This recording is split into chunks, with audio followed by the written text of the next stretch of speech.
अस्सलाम वालेकुम, कैसे हैं आप सब। तो आज हम बात करने जा रहे हैं एक्सरसाइज 1D के क्वेश्चन नंबर 5 की। मेरे पास ये बुक 3 है जिसको हम D3 भी बोलते हैं और उसका चैप्टर नंबर 1 चल रहा है जिसका नाम है क्वाड्रेटिक इक्वेशंस एंड फंक्शन। तो इस चैप्टर से रिलेटेड बहुत सा कंटेंट मैं अपने चैनल पर अपलोड कर चुका हूँ। मैंने अपने चैनल पर इस चैप्टर के नेम से सेपरेट प्लेलिस्ट बनाई हुई है। अगर आप इस चैप्टर से रिलेटेड बाकी सोल्यूशंस में इंटरेस्टेड हो जो अभी तक मैंने अपलोड कर दिए हुए हैं तो मैं आपको इसकी प्लेलिस्ट का लिंक डिस्क्रिप्शन में दे रहा हूँ। आप उस प्लेलिस्ट के लिंक को क्लिक करेंगे तो आपके सामने इस चैप्टर की प्लेलिस्ट खुल जाएगी जहाँ पे आपको तमाम कंटेंट इस चैप्टर से रिलेटेड एक जगह ही मिल जाएगा और वो कंटेंट भी मिलेगा जो अभी तक अपलोड कर चुका हूँ और वो भी मिलेगा जो इन फ्यूचर इस चैप्टर से रिलेटेड मैं अपलोड करूँगा। तो अगर आप इसके बाकी सॉल्यूशंस में इंटरेस्टेड हो तो वो आप लिंक डिस्क्रिप्शन में देख सकते हैं। वो मैंने लिंक डिस्क्रिप्शन में दे दिया है, वो आपको गाइड करेगा बाकी इस चैप्टर के सॉल्यूशंस के हवाले से। तो आइए स्टार्ट करते हैं अब 1D के क्वेश्चन नंबर 5 को। तो क्वेश्चन नंबर 5 में आप यहाँ पे देख सकते हैं कि हमारे पास लिखा हुआ है solve the following equations. Part number A से लेकर पार्ट नंबर एच तक बहुत सी इक्वेशंस लिखी हुई हैं, हमने इनको सॉल्व करके दिखाना है। तो मैं कोशिश करूंगा इसमें से जो मोस्ट डिफिकल्ट पार्ट्स हैं या डिफरेंट पार्ट्स हैं वो यहाँ पे सॉल्व कर दूं। बाकी आप थोड़े से खुद भी ट्राई करिएगा और अगर कोई भी प्रॉब्लम आए तो आप मुझे कमेंट सेक्शन में या ईमेल या इंस्टाग्राम के जरिए बता सकते हैं। मैं कोशिश करूंगा कि आपकी इसमें मदद कर पाऊँ। तो आइए स्टार्ट करते हैं क्वेश्चन नंबर 5 के पार्ट नंबर ए से। तो अब यहाँ पे मैंने क्वेश्चन नंबर 5 का पार्ट नंबर ए लिख लिया है। आप देख सकते हैं इसकी लेफ्ट पे फ्रैक्शन लिखी हुई है x/2 और राइट पे लिखी हुई है 4/x - 1। तो मैं अपनी आसानी के लिए आपको समझाने के लिए इस 1 के नीचे भी 1 लिख देता हूँ, इससे कोई भी फर्क नहीं पड़ता।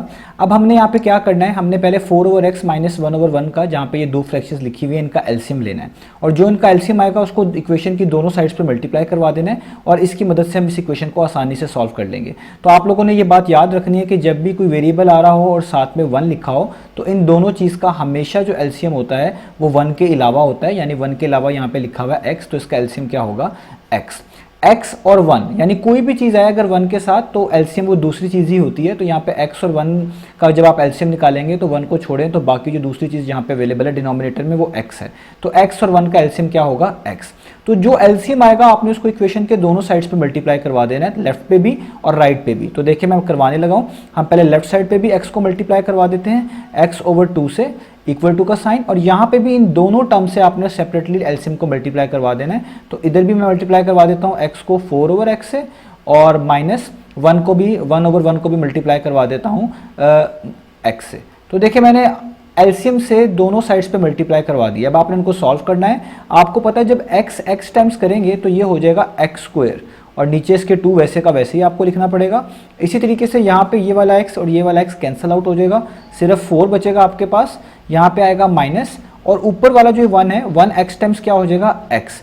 अब आप नीचे वाला 1 लिख लें तो भी ठीक है, ना लिखें तो भी ठीक है, तो मैं अभी यहाँ पे लिख नहीं रहा।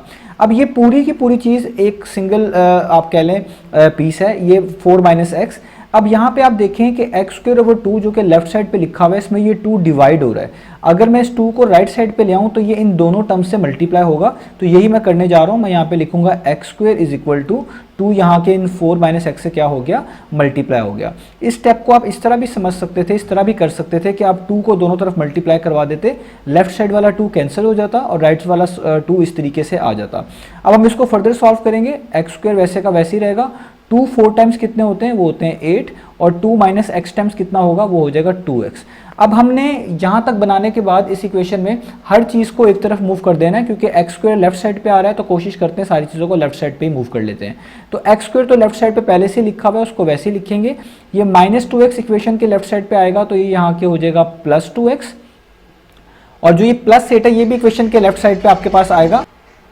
तो ये जो आपके पास +8 इक्वेशन के जब लेफ्ट साइड पे आएगा तो ये हो जाएगा यहाँ पे आके -8 और यहाँ पे कुछ भी नहीं बचेगा तो हम इसको लिख देंगे = 0।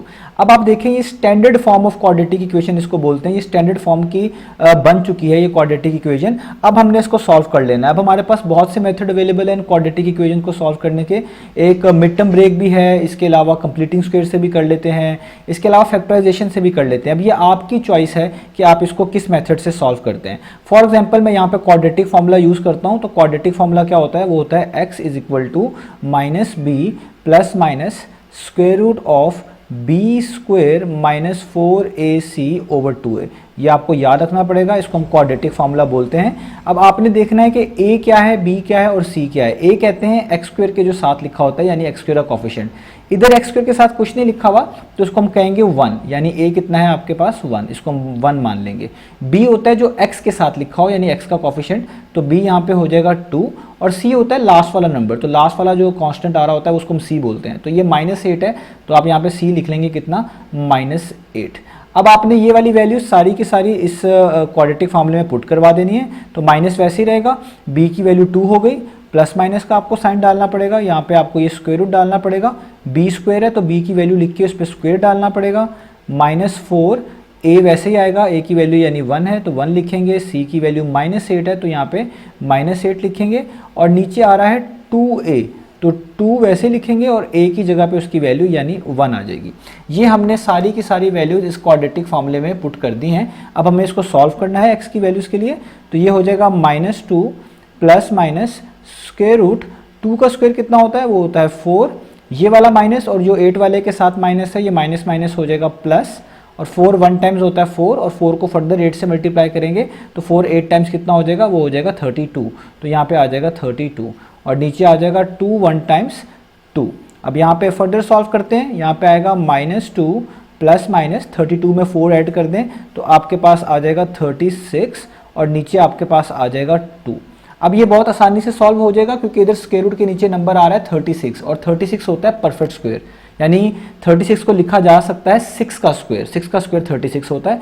तो जो परफेक्ट स्क्वायर आते हैं हमारे पास स्क्वायर रूट के नीचे, वो सॉल्व करना बहुत आसान होते हैं, क्योंकि स्क्वायर रूट ऑफ 36 जो है बेसिकली वो इसका आंसर आएगा 6, तो मैं इसको लिखूंगा यहाँ पे इस तरीके से, +2 प्लस माइनस 6। आप स्क्वायर रूट ऑफ 36 कर सकते हैं कैलकुलेटर से, और ये है भी आसान, ये आपको वैसे भी याद होना चाहिए कि 6 का स्क्वायर 36 होता है, तो स्क्वायर रूट ऑफ 36 कितना आएगा, 6 आएगा। जब भी परफेक्ट स्क्वायर आ जाता है तो जिस नंबर का स्क्वायर करने से वो बन रहा होता है नंबर, जो स्क्वायर रूट के नीचे लिखा होता है, हम उसी को आंसर के तौर पर लिखते हैं, क्योंकि 6 का स्क्वायर 36 होता है तो आंसर 6 आएगा। अब ये जो प्लस माइनस आ रहा है, इसका मतलब आप लोगों को पता है कि हम इसको 2 दफ़ा लिखेंगे, एक बार इस तरीके से, यानी -2 में +6 करेंगे और 2 से डिवाइड करेंगे, और एक बार इस तरीके से लिखेंगे, यानी -2 में -6 करेंगे और डिवाइडेड बाय 2 करेंगे। तो अब यहाँ पे इसको सॉल्व कर लेते हैं, ये प्लस माइनस माइनस होता है, तो 6 में से 2 जाएंगे तो 4 आएगा, और नीचे आ जाएगा 2, इनको कट कर लेंगे, 2 1 टाइम्स 2 2 टाइम्स, तो एक आंसर तो आपके पास यहाँ पे आ गया, वो क्या आया, वो है 2, x का आंसर क्या आया 2। एक यहाँ से निकालना पड़ेगा आपको, माइनस माइनस प्लस होता है, तो 6 में आप 2 प्लस करेंगे तो आएगा 8, और साइन बड़ी वैल्यू का लगाना पड़ता है, 6 बड़ी वैल्यू है, उसके पीछे माइनस है तो माइनस लगाएंगे, और नीचे आ जाएगा 2, तो यहाँ पे भी 2 1 टाइम्स 2 4 टाइम्स, तो x का आंसर आपके पास आ गया 4। तो ये हमारे पास हो गया इस क्वेश्चन का ए पार्ट। अब इसके नेक्स्ट पार्ट देखते हैं। तो मैंने अब इस पे यहाँ पे आप देख सकते हैं बी पार्ट लिख लिया है, तो अब इसको हम किस तरह स्टार्ट करें। अब यहाँ पे भी आप देखें 2 फ्रैक्शंस आ रही हैं, एक तो राइट साइड पे लिखी हुई है और 2 यहाँ पे आपके पास एक जो है लेफ्ट साइड पे फ्रैक्शन लिखी हुई है, और 2 फ्रैक्शंस आपके पास एक तरह की यहाँ पे राइट साइड पर अवेलेबल है। इस 1 को भी आप आसानी के लिए लिख सकते हैं 1/1, ये जस्ट सॉल्व करने में आसानी देता है, अदरवाइज आप ना भी लिखें तो कोई ज़रूरी नहीं है। अब यहाँ पर आप 2 काम कर सकते हैं, एक तो ये है कि राइट साइड पर ही एलसीएम ले लें और उस एलसीएम को आप सॉल्व कर लें और फर्दर ये इक्वेशन सॉर्ट आउट हो जाएगी। और एक तरीका ये है कि ये जो x वाली टर्म्स हैं पहले इनको एक तरफ ले जाएं और उसके बाद इनको सॉल्व कर लें। तो मैं यही करूंगा कि यहाँ पे जो x वाली टर्म्स हैं वो एक तरफ ले जाऊंगा। आप पिछले वाले क्वेश्चन में भी ऐसा कर सकते थे, वहाँ भी इस तरह का आप जो है ना सोल्यूशन अप्लाई कर सकते हैं, वो भी इक्वेशन सॉर्ट आउट हो जाएगी। तो यहाँ पर मैं क्या करूँगा, मैं लिखता हूँ 2/x+5, और ये जो -x+1/5 है, ये वाली जो एक फ्रैक्शन है, इसको मैं लेफ्ट साइड पे मूव कर रहा हूँ, तो ये माइनस वहाँ जाके क्या हो जाएगी प्लस, और यहाँ पे हो जाएगा x+1/5, और यहाँ पे 1/1 लिख लें या 1 लिख लें, बता चुका हूँ, ये आ जाएगा, यहाँ पे यही बचेगा। अब आप यहाँ पे x+5 और 5 का एलसीएम लें, तो यहाँ पे एलसीएम किस तरह आएगा, ये आपने रूल याद रखना है कि जब भी 2 फ्रैक्शंस आई हों उनका आप एलसीएम ले रहे हो, एक में लेट्स से जिस तरह यहाँ पे देख सकते हैं x+5 लिखा हुआ है, एक में 5 लिखा हुआ है। अगर ये दोनों एग्जैक्टली सेम ना हो, यानी ये दोनों एग्जैक्टली सेम नहीं होनी चाहिए, जैसे ये 5 है और वो x+5 है, उसमें x भी है, तो इनका एलसीएम किस तरीके से लेते हैं, इसके एलसीएम में एक बार 5 लिख लेते हैं और एक बार ये दूसरी वाली टर्म लिख लेते हैं, यानी इनका जो एलसीएम आएगा ना वो आएगा 1 मरतबा 5 और 1 मरतबा x+5। ये आपने याद रखना है, ये रूल्स होते हैं कुछ हमने बनाए हुए हैं ताकि हमें एलसीएम लेने में आसानी रहे, कि जब भी डिनोमिनेटर में 2 चीज़ें ऐसी आ रही हों जो कि बिल्कुल सेम नहीं होनी चाहिए, यानी कुछ भी आप कह लें कि एग्जैक्ट सेम नहीं होनी चाहिए। जैसे यहाँ पे 5 है और वहाँ पे x प्लस 5 है, तो इस तरह के केस में एलसीएम में दोनों चीज़ों को एक एक दफ़ा लिख लेते हैं, एक दफ़ा 5 लिख लिया और एक दफ़ा x प्लस 5 लिख लिया। अब जिस तरह पिछले क्वेश्चन में किया था, जो भी एलसीएम आया था उसको दोनों साइड्स पे हर टर्म के साथ मल्टीप्लाई करवा दिया था, तो आप भी यहाँ पे यही करेंगे। तो मैं देखिए मल्टीप्लाई करवाने लगा हूँ। 5x प्लस 5 को हम मल्टीप्लाई करवाएंगे पहले 2 ओवर x प्लस 5 से, यहाँ भी ये मल्टीप्लाई हो जाएगा। फिर हम मल्टीप्लाई करवाएंगे x प्लस 1 ओवर 5 को दोबारा से इसी एलसीएम से, यानी 5 इंटू एक्स प्लस 5। अब मल्टीप्लाई होगा अगली टर्म यानी x प्लस 1 ओवर 5 से, और उसके बाद जो 1 है इससे भी मल्टीप्लाई होंगी चीज़ें, तो 5x प्लस 5 मल्टीप्लाई होगा आपके पास इधर 1 से भी। अब हमने इनको फर्दर सॉल्व करना है।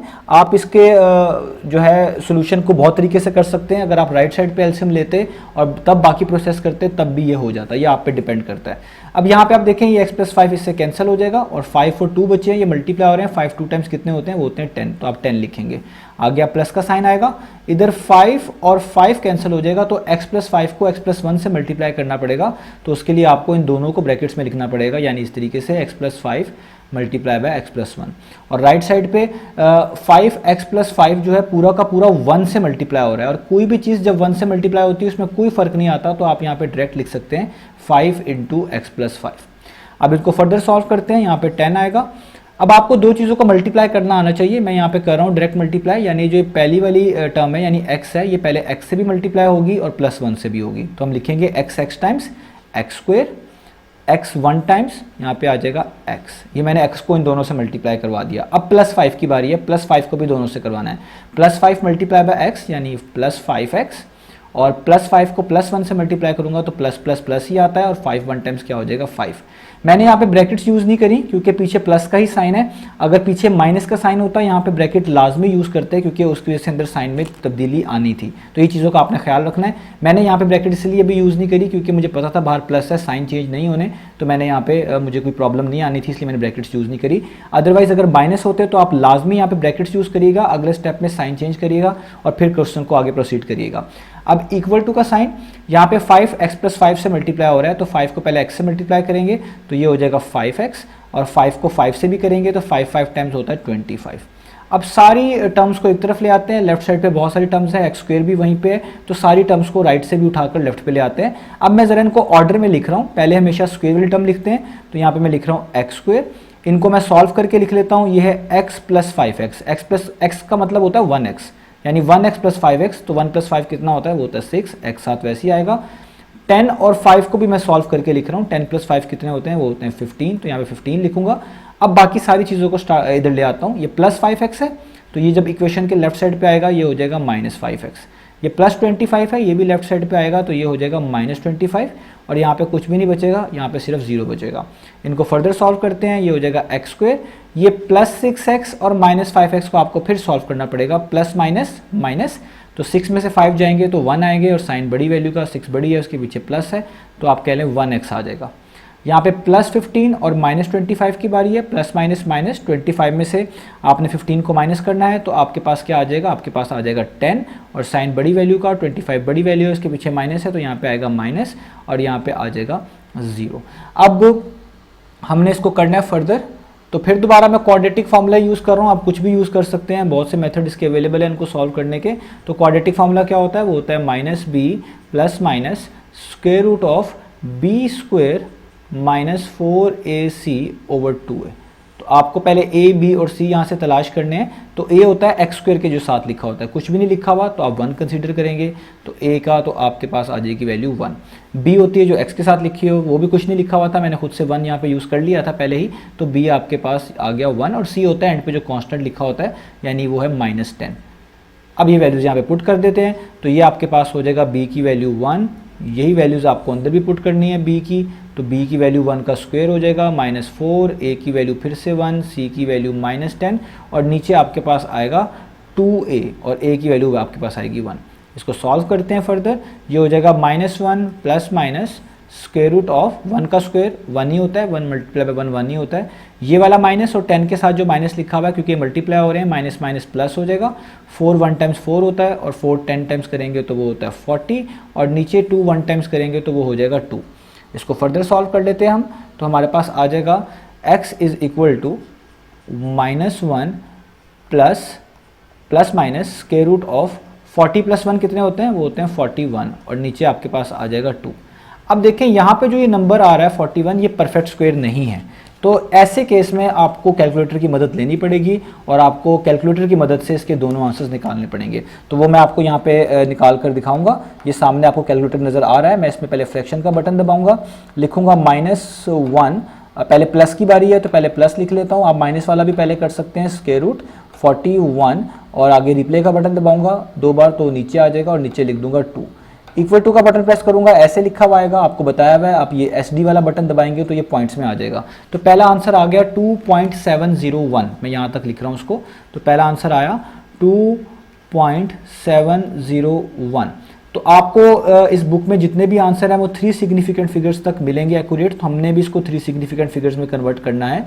तो ये फर्स्ट फिगर है आपके पास, यानी फर्स्ट डिजिट है सिग्निफिकेंट फिगर का, और इसी तरीके से दूसरा डिजिट है, ये तीसरा डिजिट है। तो हमने तीसरे डिजिट से अगला वाला यानी उसके राइट पे डिजिट देखना होता है। अगर वो 5 या 5 से बड़ा हो तो लास्ट डिजिट में 1 ऐड कर देते हैं, अदरवाइज उसको वैसे ही छोड़ देते हैं। तो ये तो जो नेक्स्ट डिजिट लिखा हुआ है राइट पे ये 1 है, 5 से छोटा है, तो इस वाले को वैसे ही लिख लेंगे, यानी इसका जो फाइनल आंसर होगा पहले वाले x की पहली वैल्यू जो होगी वो होगी 2.70।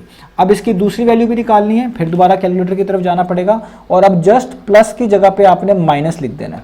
अब जस्ट क्या आएगा, हम क्या करेंगे, प्लस की जगह पे माइनस लिख देंगे। आप इसी जो लिखा होगा इसी में आप रिप्ले का बटन दबाते जाएं, ये जैसी प्लस पे आता है ना यहाँ पे डिलीट का बटन दबाएं और जस्ट कर दें माइनस, और फिर इक्वल टू दबा दें, और अब आप SD कर दें। तो आप देखें आपके पास आंसर आ रहा है -3.701।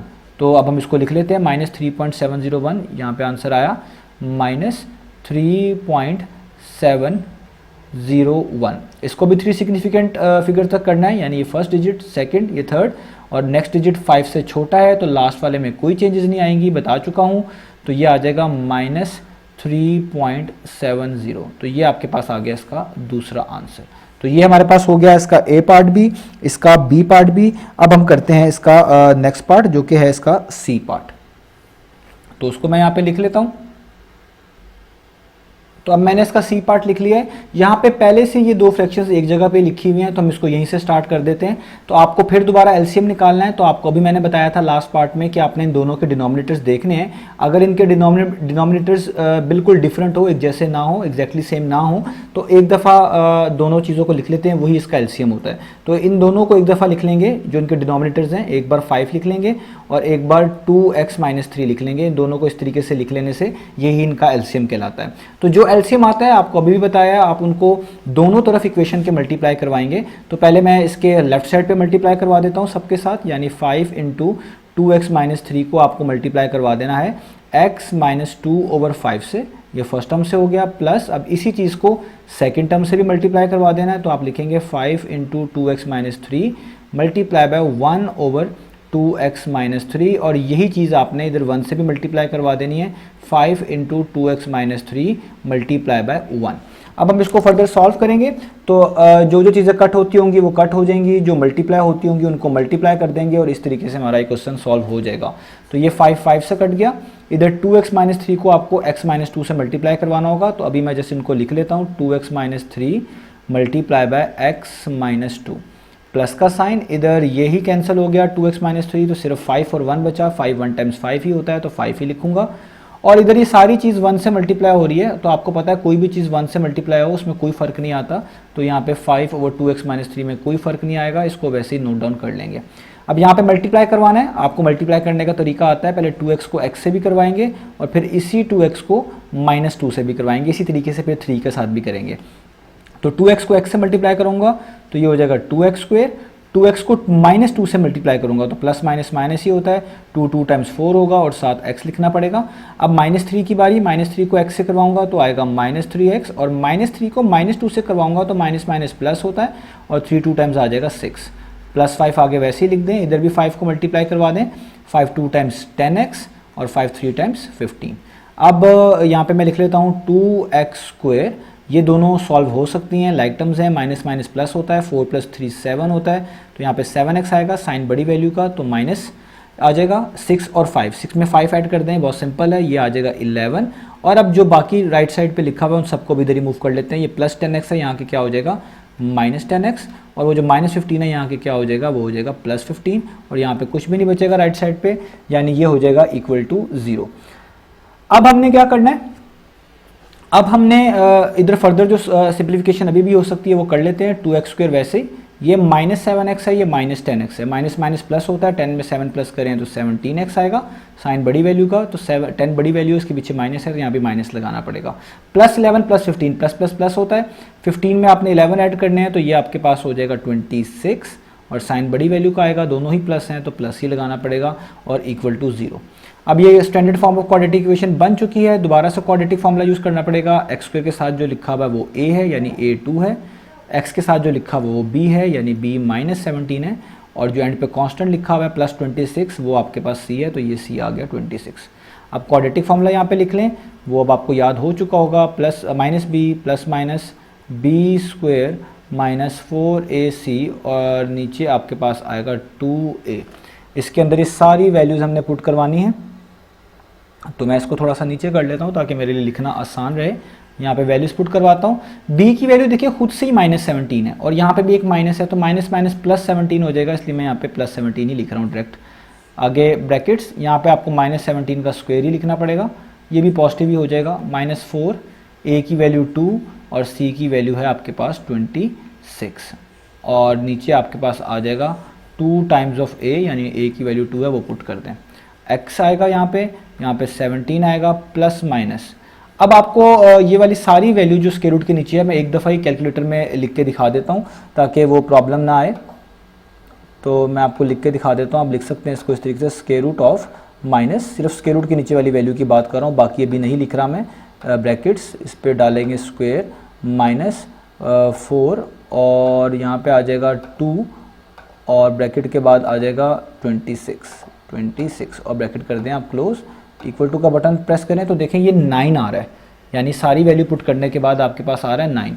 तो इस सारे स्क्वायर रूट का आंसर स्क्वायर रूट समेत आ रहा है 9, और 2 टाइम्स कितना होता है, वो होता है 4। तो ये बहुत आसान हो गया, क्योंकि यहाँ पे कोई ना कोई जब इंटीजर आ जाए इस केस में तो इसको सॉल्व करना थोड़ा आसान होता है बजाय स्क्वायर रूट के। तो अब आपने इसको 2 दफ़ा लिखना है, एक दफ़ा आप लिखेंगे 17 प्लस 9 डिवाइडेड बाई 4, और एक दफ़ा यहाँ पे लिखेंगे 17 माइनस 9 डिवाइडेड बाई 4। अब एक दफ़ा तो यहाँ पे आपको 17 में 9 ऐड करना पड़ेगा, तो 17 में आप 9 ऐड करेंगे तो 26 आएगा, और नीचे क्या आ जाएगा 4, और इसको फर्दर सॉल्व कर लें, ये कैंसिल भी होते हैं आपके पास 2 के टेबल पर, 2 टाइम्स और 2 13 टाइम्स, और 13/2 आएगा, तो 13/2 को अगर आप कैलकुलेटर पे करें तो ये पॉइंट्स में आंसर आ सकता है, ये आएगा 6.5। इसको आप ऐसे भी लिख सकते हैं 13/2, दोनों का मीनिंग सेम है। अब ये एक आंसर आ चुका है आपके पास, इस तरीके से यहाँ पे आपको करना पड़ेगा। अब यहाँ पे आपको 17 माइनस 9 करना है, तो वो आपके पास आएगा 8, और नीचे आएगा 4, तो ये बहुत आसान हो गया, 4 1 टाइम्स, 4 2 टाइम्स, तो इधर x का आंसर आ गया 2। तो देखिए मैंने ये वाला पार्ट भी कर दिया है, ये a, b और c पार्ट तीनों के तीनों पार्ट यहाँ पे हो गए हैं। तो अब मैंने यहाँ पे जी पार्ट लिख लिया है, तो जी पार्ट में भी आप देखें राइट साइड पे एक फ्रैक्शन लिखी हुई है, लेफ्ट साइड पे 2 फ्रैक्शंस लिखी हुई हैं, एक 2 है यानी 2/1, इसको भी आप एक फ्रैक्शन कह लें, आगे -4/x-2 का होल स्क्वायर लिखा हुआ है। तो पहले जो ये x वाली टर्म्स हैं जिसमें x आ रहा है, इनको हम एक तरफ कर लेते हैं, जिस तरह अभी पिछले पार्ट्स में भी हमने ऐसे ही किया था। तो हम क्या करने जा रहे हैं, हम सबसे पहले लिखेंगे 5/x-2, 5/x-2, और ये जो ये वाली फ्रैक्शन है जो कि माइनस के साथ है, -4/x-2 का होल स्क्वायर, इसको लेफ्ट साइड पे मूव कर देंगे तो यहाँ की हो जाएगी प्लस, तो ये हो जाएगी +4/x-2 का होल स्क्वायर, और यहाँ पे जस्ट बचेगा आपके पास 2, तो यहाँ पे आप लिख देंगे 2। तो अब आप देखें ये जो जी जो हमारे पास क्वेश्चन है इसको हमने इस स्टेप पे ले आए हैं, बिल्कुल सेम इसी तरह का एच पार्ट भी है। अगर आप एच पार्ट को देखेंगे तो एच पार्ट भी ऐसा ही है कि 2 फ्रैक्शंस यहाँ पे लिखी हुई हैं, इसी तरीके से एक के ऊपर पार्ट 2 आ रही है और इधर एक 1 लिखा हुआ है। जब आप एच पार्ट करेंगे तो वो भी आपको यहाँ पे बिल्कुल इस जैसा ही नज़र आएगा जिस तरह अभी ये बना हुआ है। अब यहाँ पे जो इंपॉर्टेंट बात है वो है एलसीएम क्या आएगा। तो देखिए मैंने आपको अभी एक रूल बताया था कि जब भी आप दो चीज़ों का एलसीएम ले रहे हो तो उनका जो डिनोमिनेटर होता है अगर वो बिल्कुल भी सेम ना हो यानी बिल्कुल डिफरेंट हो तो दोनों को एक दफ़ा लिख लेते हैं, वो उसका एलसीएम होता है। लेकिन यहाँ पे ऐसा केस नहीं है। यहाँ पे क्या चीज़ है, आप देखें कि अगर x माइनस टू 5 के नीचे आ रहा है तो यहाँ पे भी x माइनस टू ही आ रहा है, लेकिन उसकी पार में फ़र्क है। यहाँ पे पार 2 है और यहाँ पे कोई पार नहीं है, तो हम कह लेते हैं यहाँ पे पार 1 है।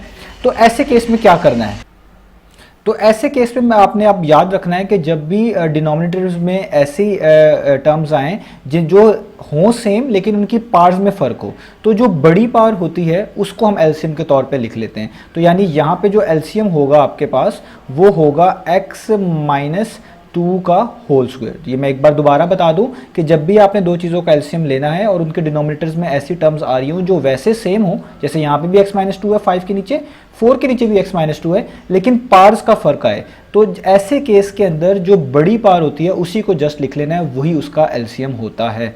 तो अब इसके बाद हमने क्या करना है वो आपको पता ही है, जो एलसीएम आएगा इसको सारी टर्म्स के साथ मल्टीप्लाई करवा देना है। तो ये जो x माइनस टू का होल स्क्वायर एलसीएम आया है इसको मैंने मल्टीप्लाई करवा देना है 5 ओवर x माइनस टू से भी, और इसको मल्टीप्लाई करवा देना है मैंने आगे x माइनस टू के होल स्क्वायर को 4 ओवर x माइनस टू के होल स्क्वायर से, यानी इससे भी ये मल्टीप्लाई हो गया और जो 2 बचा इससे भी मैंने इसको मल्टीप्लाई करवा देना है। तो मैंने लिखना है यहाँ पे x माइनस टू का होल स्क्वायर मल्टीप्लाई बाय 2।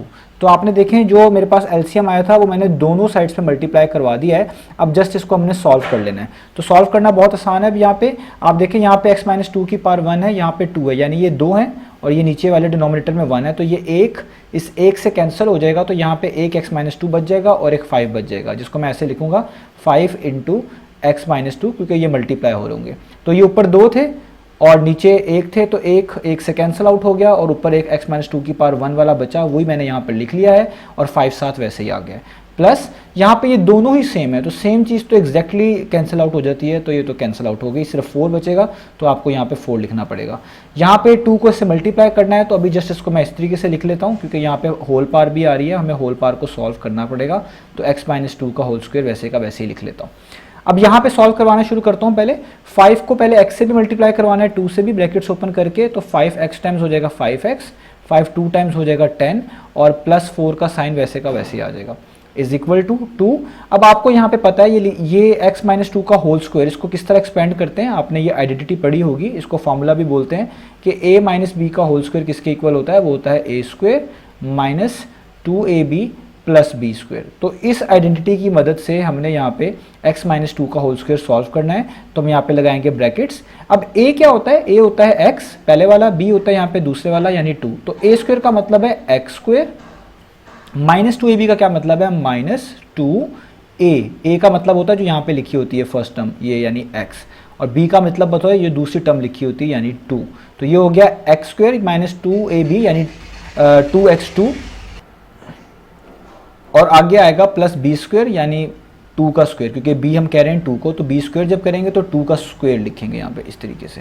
तो देखें ये फार्मूला बन गया a square minus 2ab plus b square. मैंने इस आइडेंटिटी या इस फार्मूले की मदद से x माइनस टू का होल स्क्वायर एक्सपेंड कर दिया है। पहले वाले चीज़ को हम a बोलते हैं, दूसरी वाली चीज़ को b बोलते हैं, और फिर इस फार्मूले को देखते हुए मैंने ये सारा लिख दिया है। अब अगर फर्दर स्टेप्स करते हैं, यहाँ पे आ जाएगा 5x, ये दोनों सॉल्व हो सकते हैं, प्लस माइनस माइनस, 10 में से 4 माइनस करेंगे 6 आएगा, साइन बड़ी वैल्यू का यानी माइनस आएगा। इधर हम पहले सॉल्व कर लेते हैं इसको थोड़ा सा, और ये हो जाएगा x स्क्वायर, 2 टाइम्स 4 होता है, साथ x लिखा हुआ है, तो ये हो जाएगा 4x, और यहाँ पे 2 का स्क्वायर आ रहा है, 2 का स्क्वायर का मतलब होता है 2 मल्टीप्लाई बाय 2 यानी वो आता है 4।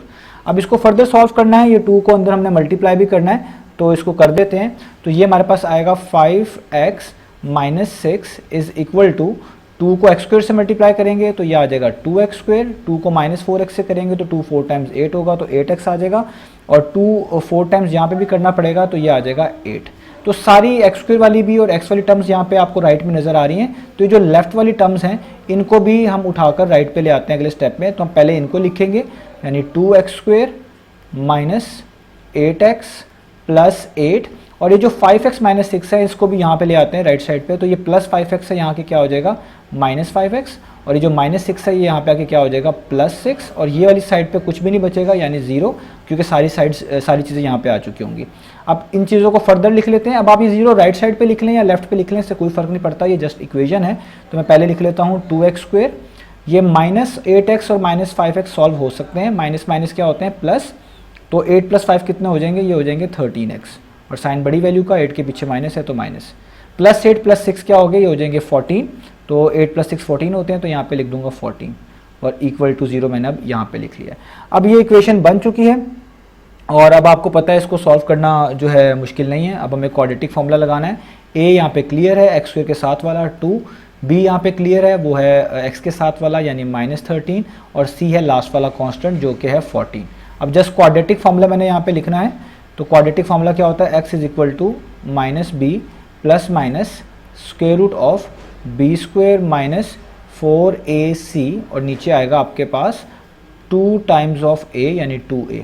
इसमें वैल्यूज पुट कर देते हैं, तो b पहले से -13 है, यहाँ पे भी डिफ़ॉल्ट माइनस है तो माइनस माइनस प्लस हो जाएगा, तो आपको जस्ट 13 लिखने की ज़रूरत है। यहाँ पे स्क्वायर रूट डालेंगे और b² आपके पास कितना आ रहा है, वो है -13, तो आपको -13 का स्क्वायर लिखना है, -4, a की वैल्यू 2 है, c की वैल्यू 14 है, और नीचे भी आपको वैल्यूज पुट कर देनी है 2 टाइम्स ऑफ a यानी a की वैल्यू 2 है। अब मैं जो स्क्वायर रूट वाली वैल्यू है ये मैं कैलकुलेटर से आपको यहाँ पे पुट करके दिखाऊंगा एक ही अटेम्प्ट में, ताकि हमारा टाइम बच जाए, क्योंकि वीडियो पहले ही बहुत लंबी हो चुकी है। तो यहाँ पे हम इसको देखते हैं, इसको मैं क्लियर कर देता हूँ, लिखता हूँ स्क्वायर रूट, इसमें लिखूँगा -13 का स्क्वायर, -13 का स्क्वायर -4, आगे ब्रैकेट्स डालूंगा, 2 डालूंगा, ब्रैकेट्स क्लोज करूंगा, फिर ब्रैकेट्स डालूंगा, 14 और ब्रैकेट क्लोज। तो देखता हूँ ये क्या आता है हमारे पास, तो ये आ रहा है 57, स्क्वायर रूट ऑफ 57।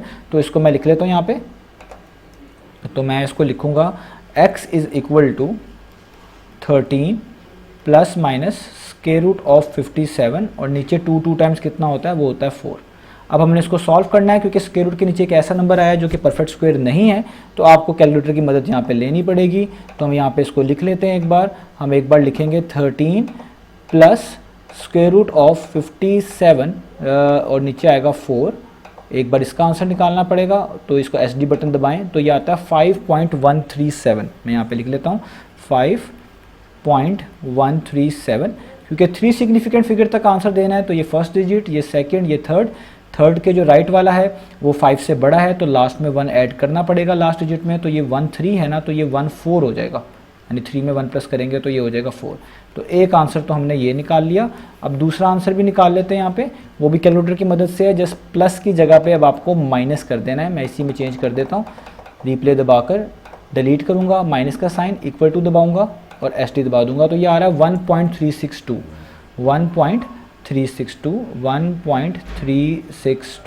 इसकी भी 3 सिग्निफिकेंट फिगर्स के लिहाज से देख लेते हैं, फर्स्ट, सेकंड, थर्ड।